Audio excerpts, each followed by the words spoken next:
सियासत एक्सप्रेस को पेश करने में ताउन किया है elite spine and pain management centre.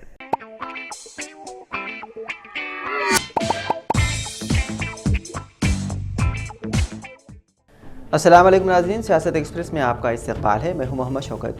आइए नाज़रीन, दिन भर की खबरों पर मुश्तमिल हमारे इस खास बुलेटिन पर डालते हैं एक सरसरी नज़र।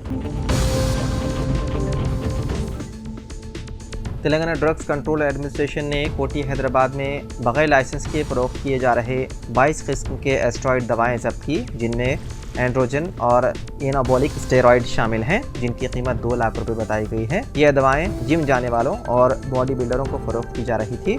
ये फार्मेसी कोटी के इसामिया बाजार में वाक़े राकेश डिस्ट्रीब्यूटर के नाम से एक शख्स के ज़रिए चलाया जा रहा था, जिसकी शनाख्त राकेश कनौदिया के नाम से की गई है। DCA हुक्काम के मुताबिक कब्जे में ली गई अद्वियात इंसानी सेहत के लिए शदीद खतरात का बाइस है। वज़न बढ़ाने और पट्टों के नशोनुमा के लिए दवा का गलत इस्तेमाल किया जा रहा था। Director general DCA VB Kamalasan Reddy ने कहा कि उन अद्वियात का तवील इस्तेमाल कल्बी अमराज, जिगर को नुकसान, गुर्दे की खराबी, बांझपन और नफ्सियाती अमराज का बाइस बन सकता है। इस छापे के बाद दुकान मालिक राकेश कनौदिया के खिलाफ मुकदमा दर्ज करते हुए तहकीकात शुरू कर दी गई।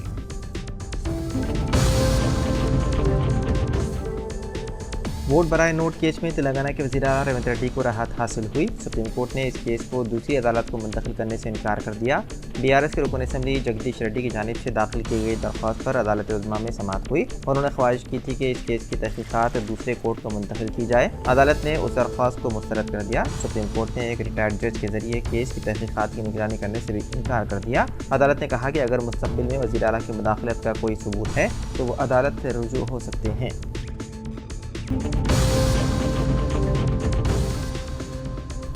Telangana state road transport corporation तमाम RTC बसों में जल्द ही UPI अदायगियों को नाफिज करने जा रहा है। ये इक़दाम बड़े करेंसी नोटों की तब्दीली में कंडक्टर्स को दरपेश मुश्किलात को दूर करने के लिए उठाया गया है।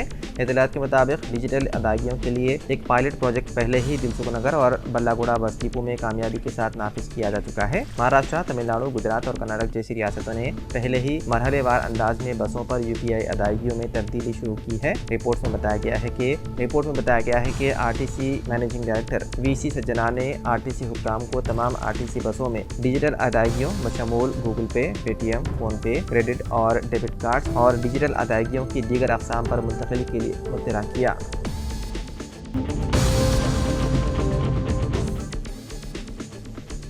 मुस्लिम पर्सनल लॉ बोर्ड की मुश्तरका पार्लिमानी कमेटी से मुलाकात। वक्फ तरमीम बिल पर बोर्ड ने तफसील से अपना मौक़िफ़ किया पेश। गुज़िश्ता शाम वक्फ तरमीम बिल पर अपना मौक़िफ़ रखने के लिए जॉइंट पार्लिमानी कमेटी ने all India Muslim personal law board को मौका दिया था। वो मीटिंग पार्लियामेंट के कमेटी रूम में हुई। वक्त की क़ियादत बोर्ड के सदर मौलाना खालिद सैफुल्लाह रहमानी ने की। आज यहाँ जारी एक रिलीज़ के मुताबिक वक्त में जनरल सेक्रेटरी बोर्ड मौलाना मोहम्मद फजलुर रहमान मुजद्ददी, लीगल कमेटी के असिस्टेंट कन्वीनर रुकन आमिला सीनियर एडवोकेट MR शमशाद, रुकन आमिला प्रोफेसर डॉक्टर मोहम्मद सऊद आलम कासमी और रुकन आमिला व तर्जुमान डॉक्टर सैयद कासिम रसूल इलियास शामिल थे। इस मौके पर JPC के तमाम अरकान भी मौजूद थे।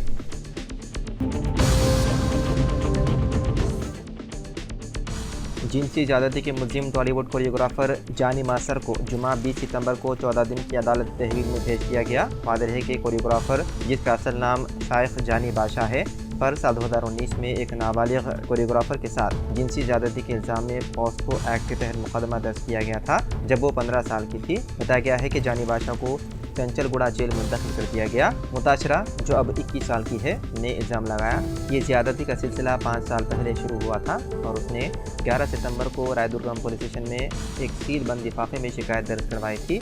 19 सितंबर को साबरबाद की खुसूसी ऑपरेशन टीम ने गोवा से बादशाह को गिरफ्तार किया। कौमी अवार्ड याफ्ता कोरियोग्राफर और पवन कल्याण की जनसेना पार्टी के रुकन जानी मासर को FIR के बाद पार्टी ने पार्टी सरगर्मियों से दूर कर दिया था। मुतासिरा ने इल्ज़ाम लगाया है कि जानी गुज़िश्ता 6 सालों से उसे हरासा और जिनसी ज़्यादती का निशाना बना रहे हैं। बताया गया है कि कोरियोग्राफर को अब 14 दिन की अदालती तहवील में भेज दिया गया।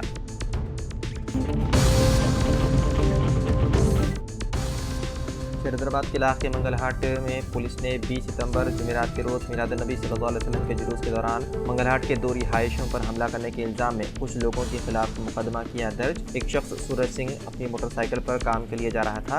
इस दौरान जुमेरात बाजार रोड पर जुलूस में जा रहे लोगों के ग्रुप से उनका झगड़ा हो गया। एक और शख्स महेंद्र सिंह, जिसने उससे बचाने की कोशिश की, उस पर भी मुबैना तौर पर उन लोगों ने हमला किया जो जुलूस में शामिल थे। दोनों को चोटें आई और उन्हें इलाज के लिए उस्मानिया जनरल अस्पताल मुंतकिल किया गया। सूरज सिंह की शिकायत पर पुलिस ने हमलावरों के खिलाफ मुख्तलिफ दफात के तहत केस कर लिया दर्ज।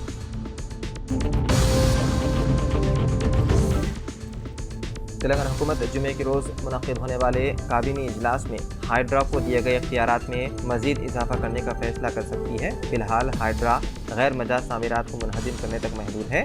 रियासती हुकूमत 8 महकमों, जिनमें म्यूनसिपल, रेवेन्यू, पंचायत राज, आबपाशी, वाटर एक्ट, GHMC, HMDA और फायर डिपार्टमेंट के हवाले करने पर गौर कर रही है। इसके अलावा हाइड्रा को नोटिस देने का इख्तियार भी दिया जा सकता है।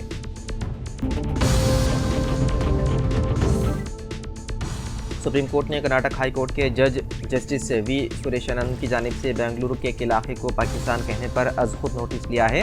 सुप्रीम कोर्ट के चीफ जस्टिस DY चंद्रचूड़ की सरबराही में 5 जजों की बेंच ने अदालती इक़दार को बरकरार रखने की ज़रूरत पर जोर दिया। सोशल मीडिया पर एक वीडियो वायरल हुई जिसमें अदालती कार्रवाई के दौरान कर्नाटक हाई कोर्ट के एक जज जस्टिस V सुरेशानंद को बेंगलुरु के एक इलाके को पाकिस्तान कहते हुए देखा गया। सुप्रीम कोर्ट ने पाया कि कर्नाटक हाई कोर्ट के जज ने गैर ज़रूरी रिमार्क्स किए हैं। चीफ जस्टिस DY चंद्रचूड़ ने कहा कि हम इस मामले पर रहनुमायाना खतूत करेंगे जारी।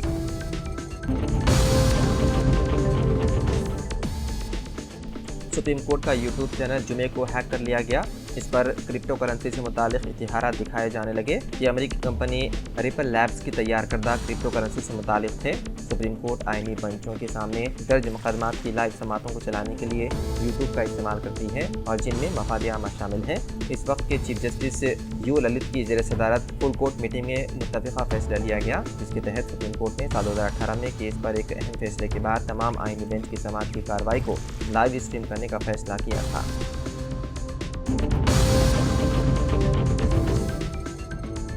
राशन कार्ड के ख्वाहिशमंदों के लिए खुशखबरी। वज़ीर आला रेवंत रेड्डी ने दरख्वास्त वसूल करने की तारीख का कर दिया ऐलान। वज़ीर आला रेवंत रेड्डी ने अहदेदारों को हिदायत दी है कि वो नए राशन कार्ड जारी करने के लिए 2 अक्टूबर से दरख्वास्तें वसूल करें। रेवंत रेड्डी ने राशन कार्ड जारी करने के लिए ठोस एप्लीकेशन तैयार करने का हुक्म दिया। उन्होंने सेक्रेटेरिएट में वज़ीर आला के जरिए राशन कार्ड की इजराई से मुतालिक तरीक़ेकार पर मुनक़िदा एक जायज़ा इजलास तलब किया था। इस मीटिंग में वज़ीर उत्तम कुमार रेड्डी, P श्रीनिवास यादव, दामोदर राज नरसिम्हा के अलावा चीफ सेक्रेटरी शांति कुमारी, वज़ीर आला की प्रिंसिपल सेक्रेटरी V शेषाद्री, वज़ीर आला के सेक्रेटरी चंद्रशेखर रेड्डी, संगीता सत्यनारायण, मणिक राज, रियासती महकमे खजाना के स्पेशल सेक्रेटरी राम खन्ना व दीगर मौजूद थे।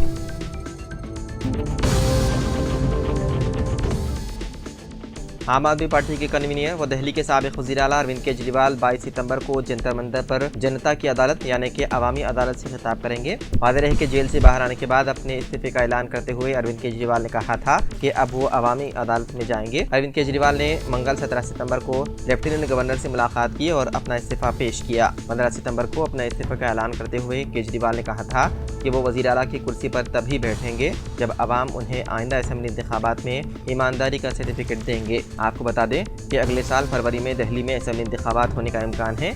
ऐसे में केजरीवाल आइंदा इंतखाबात में अपनी जीत को यकीनी बनाने की हिकमत अमली बनाने में मसरूफ़ है। हैदराबाद की तारीखी इमारत चारमीनार के दामन में मिलाद-उन-नबी सल्लल्लाहु अलैहि वसल्लम के जुलूस के दौरान एक रैली में आग भड़क उठी। ताहम पुलिस ने फौरी तौर पर मौके पर पहुंचकर आग पर काबू पा लिया। इस वाक़े में कोई जानी नुकसान नहीं हुआ। इत्तलात के मुताबिक जुलूस में शामिल DJ वैन में रखे जनरेटर से अचानक आग भड़क उठी, जिसके बाद इलाके में अफरा तफरी फैल गई। हैदराबाद के पुराने शहर में तारीखी चारमीनार के पास कल रात पुलिस की जानिब से हल्की सी ताकत का इस्तेमाल किया गया। वहीं दूसरी तरफ इस वाक़े पर कमिश्नर पुलिस CB आनंद ने कहा कि लाठीचार्ज की इत्तलात गलत हैं। यहाँ लाठीचार्ज नहीं किया गया, अलबत्ता DJ के जनरेटर में आग लग गई थी और अगर आग डीजल टैंक तक पहुँच जाती तो बहुत बड़ा खतरा था। इसी के पेश नज़र बैरिगेड्स लगाकर लोगों को एहतियाती तौर पर दूर रखा गया। ऐसे में बाद अफराद ने आगे बढ़ने की कोशिश की तो उन्हें रोका गया, लाठीचार्ज नहीं किया गया।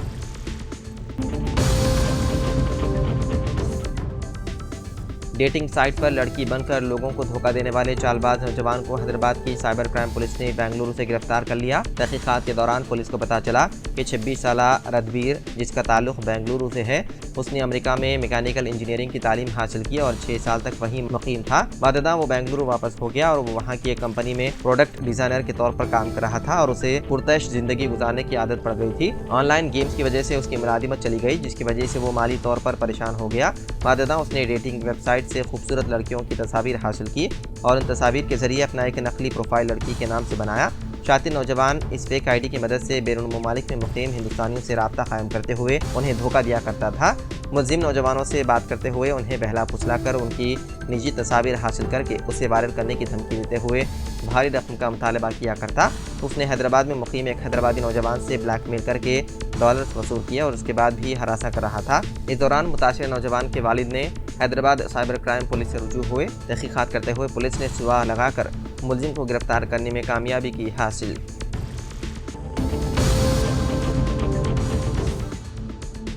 बी फार्मेसी और फार्मा डी दाखिलों का नोटिफिकेशन जारी हो गया। TG EPSET साल 2024 में दाखिलों का अमल जारी है।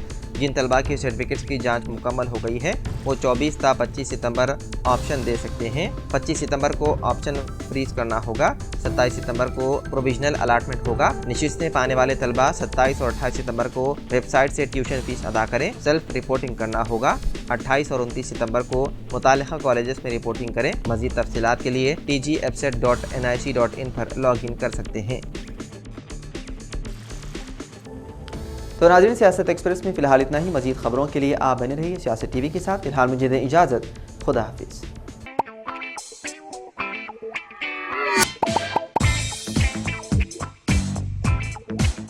Elite spine and pain management centre बगैर ऑपरेशन और बिना पेन किलर अद्वियात के एडवांस्ड टेक्नोलॉजी के जरिए सिर्फ छोटे इंजेक्शन से कमर और घुटनों के दर्द का शर्तिया इलाज। डॉक्टर प्रकाश गुड़ीपुड़ी और doctor Mohan Irva interventional pain physician जैसे तजुर्बेकार डॉक्टर्स 25,000 से भी ज्यादा मरीजों का कामयाब व इत्मीनान बख्श इलाज। राबिता कीजिए elite spine and pain management centre, Manikunda और दिलसुख नगर, हैदराबाद।